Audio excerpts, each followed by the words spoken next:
Okay, good morning mga kapurok. Today is Saturday, araw ng mga kapurok. Okay, dito tayo ngayon sa Brigada Eskwela 2025 sa the full second A semes sa grade 1 room. So tayo ay tutulong dito maglinis sa room na to sa panguna ating advisor na si Mrs. Imelda Pulongbarit. Ito po yung mga karagdagang donation ng ating mga kapurok. At may mga individual din po tayong nag-donate. Ito po yung isang garbage bin. Galing po sa inyong lingkod, kay Kuya Fords, ating walisingting kay Rodel, Guzman. Of course, yung ating pintura, mga accessories sa pintura. Ayan po ay galing sa Kapurok Brotherhood. Yung ating po, ayan, mga paso. At special mention po para dito sa mga halaman. Dalawang klase po ito. Ito po ay galing po sa ating kabrad sa Intimate One Brotherhood sa Kalumpit kay Konsehal Toto Vicente at kay Bro Jason Vicente. Okay, maraming salamat po sa inyo sa pagkikisa sa aming Brigada Eskwela.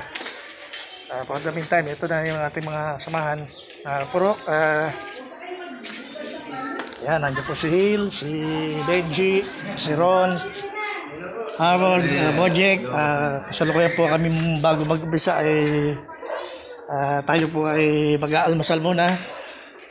Courtesy of the Kuya Fords. Ito yung special sopas ni Mrs. Eva. Ayan. And then, waiting din tayo sa mga darating pa. Ating mga kamyembro. Okay, ang activities natin for today. Ito, habol tayo kasi alam ko ang brigada is June 9 to 13. Since nag-request tayo na araw na Sabado para maka-time na yung ating mga miyembro. So, ayun, maglilinis tayo ng wall pan, ceiling pan. Then, top coat tayo dito sa wall. Tapos, yun nga, transplanting. Ayan. So, okay. Mga pupils. Na-miss nyo ba yung upuan na yan? Hindi, sure, upuan pa rin niya yan.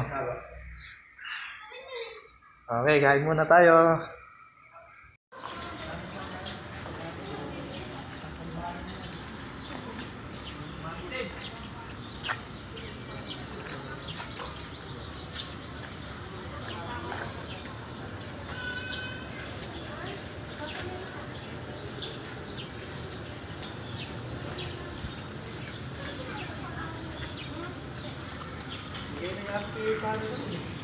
Dito may bago doon? Donate kang walis tampo sa taspan.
Okay, good morning mga kapurok. Today is Saturday, araw ng mga kapurok. Okay, dito tayo ngayon sa Brigada Eskwela 2025 sa the full second A, SEMES, sa grade 1 room. So tayo ay tutulong dito maglinis sa room na to sa panguna ating advisor na si Mrs. Imelda Pulumbarit. Ito po yung mga karagdagang donation ng ating mga kapurok. At may mga individual din po tayong donate. Ito po yung isang garbage bin. Galing po sa inyong lingkod, Jericho Pepperds, ating Holy Sinting, kay Rodel, Guzman. Of course, yung ating pintura, mga accessories pintura. Ayan po ay galing sa Kapurok Brotherhood. Yung ating po, ayan, mga paso. At special mention po para dito sa mga halaman. Dalawang class po ito. Ito po ay galing po sa ating Brad, sa Intimate One Brotherhood, sa Kalumpit, kay Konsyal Toto Vicente. At kay Bro Jason Vicente. Okay, maraming salamat po sa inyo sa pagkikisa sa aming Brigada Eskwela. For the meantime, ito na yung ating mga samahan. Purok, yan, nandiyo po si Hill, si Benji, si Ron, Harold, Bojek. Kasalukuyan po kami bago mag-umpisa ay tayo po ay mag-aalmasal muna. Courtesy of the papers. Ito special sopas ni Mrs. Iba. Ayan. And then, waiting din tayo sa mga darating pa. Ating mga kamyembro. Okay, ang activities namin for today. Ito, habol tayo kasi ang alam ko ang brigada is June 9 to 13 since nag-request tayo na araw na Sabado para makatime na yung ating mga miyembro. So ayan, maglilinis tayo ng wall pan, ceiling pan, then top coat tayo dito sa wall, tapos yun nga, transplanting. Ayan. So alright, mga pupils, namiss nyo ba yung upuan na yan? Hindi, si Ron, upuan pa rin yan. Okay, gain muna tayo.